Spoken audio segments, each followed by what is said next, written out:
ہر دور میں شیطان بن کر لوگ آتے ہیں. حضرت جنید بغدادی رحمۃ اللہ کی بارگاہ میں بھی کچھ عرفا نے آ کر سوال کیا کہ کچھ ایسے عرفا بھی ہیں, کچھ ایسے لوگ بھی ہیں کہ اعمال کو ترک کرنے کی بات کرتے ہیں. تو حضرت جنید بغدادی رحمۃ اللہ علیہ ارشاد فرماتے ہیں, اس قول کو آپ یاد رکھیں کہ حضرت جنید بغدادی فرماتے ہیں کہ اعمال کو ترک کرنا میرے نزدیک کبیرہ گناہ ہے, بہت بڑا گناہ ہے. اور ہم نے, آپ فرماتے ہیں, ہم نے اعمال کو اللہ کی جانب سے پائے ہیں, اللہ کی بارگاہ سے پائے ہیں, اور اسی کی بارگاہ میں رجوع ہونے کے لیے ہم اعمال کرتے ہیں. اور آخری میں آپ ارشاد فرماتے ہیں کہ اللہ رب العزت مجھے 1000 سال بھی زندگی عطا کرے, 1000 سال بھی زندگی عطا کرے, میں کبھی ایک چھوٹا سا عمل بھی ترک نہیں کروں. امام الصوفیہ, امام التصوف اتنا قرب کے مقام پر جا کر اعمال کو ترک کرنے کی بات نہیں کرتے. آج کے دور میں ہم ایسے دور میں گزر رہے ہیں کہ چند ایسے لوگ, چند ایسے نام و نمود چاہنے والے ہیں کہ اعمال کو ترک کرنے کی بات کرتے ہیں. اعمال ترک کر کے دل کی نماز وغیرہ کو لوگوں میں پھیلاتے ہیں. تو لہذا ہمارے اکابرین نے یہ سبق ہمیں دیا ہے, غوث اعظم نے ہمیں یہ سبق عطا فرمایا ہے, جنید بغدادی رحمۃ اللہ نے یہ سبق عطا فرمایا ہے, کبھی اعمال کو کبھی ترک نہ کریں. اب جیسا کہ آپ نے سنا کہ 400 رکعت نوافل ہماری سکت نہیں ہے, کم سے کم ہم فرائض کے پابند ہو جائیں, نوافل کے پابند ہو جائیں. اور جنید بغدادی رحمۃ اللہ کا یہ فیض ہے کہ آج بھی سالکان راہ طریقت کے لیے آپ کی ذات مشعل راہ ہے. اور بس اپنی بات ختم کر رہا ہوں, آج بھی حضرت جنید بغدادی رحمۃ اللہ علیہ کا فیض جاری و ساری ہے. جیسا کہ آپ نے سنا کہ ایک مرید کو دھوبی بن کر اس کے گناہوں کو آپ دھوتے ہیں, اسی طرح حضرت جنید بغدادی رحمۃ اللہ علیہ ہمارے دل کے حال بھی جانتے ہیں. ہم اگر دل سے ندا دیں جنید بغدادی کی ذات کو, وہ ہماری دستگیری فرماتے ہیں, رہنمائی فرماتے ہیں, رہبری فرماتے ہیں. حضرت جنید بغدادی کا ایک مرید تھا اور اس کے دل میں خیال آتا ہے کہ جنید شاید میرے دروازے پر جنید آئے. وہ سوچتا ہے کہ میرے پاس کیوں آئیں گے, حضرت جنید کی ذات بڑی ذات ہے, وہ میرے پاس میرے دروازے پہ کیوں آئیں گے, خاموش ہو جاتا ہے. پھر اس کے دل میں خیال آتا ہے کہ شاید میرے دروازے پر جنید آئے گا. دوسری مرتبہ اس کے دل پر دستک ہوتی ہے, دل میں خیال پیدا ہوتا ہے, پھر وہی سوچ کر خاموش ہو جاتا ہے, جنید جیسی ذات میرے دروازے پر کیوں آئے گی. تیسری مرتبہ یہی خیال آتا ہے تو سوچتا ہے جا کے دیکھ کیوں نہ. جب جا کر دروازہ کھولتا ہے جنید موجود ہے اور فرماتے ہیں کہ اے میرے مرید, پہلی مرتبہ جب تیرے دل میں خیال آیا آ کر دروازہ کیوں نہیں کھولا. حضرت جنید اپنے مرید کے خیالات کو دیکھ رہے ہیں. تو لہذا آج بھی حضرت جنید کی نظر ہمارے خیالات پر ہے, ہمارے احساسات پر ہے.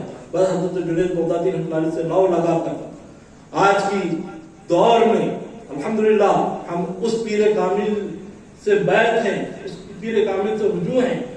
میں جیسا کہ آپ نے سنا کہ اشارتاً وہ 3 صدی جنید بغدادی تھے, وہ ہمارے پیر کامل اس صدی کے ثانی جنید بغدادی کا فیض ہے. تو لہذا اللہ رب العزت کی بارگاہ میں دعا ہے کہ اللہ تعالیٰ اس محفل کو اپنی بارگاہ میں قبول و منظور فرمائے اور حضرت جنید بغدادی رحمۃ اللہ علیہ کے تعلیمات پر ہمیں عمل کرنے کی توفیق عطا فرمائے. آمین بجاہ سید المرسلین صلی اللہ علیہ وسلم.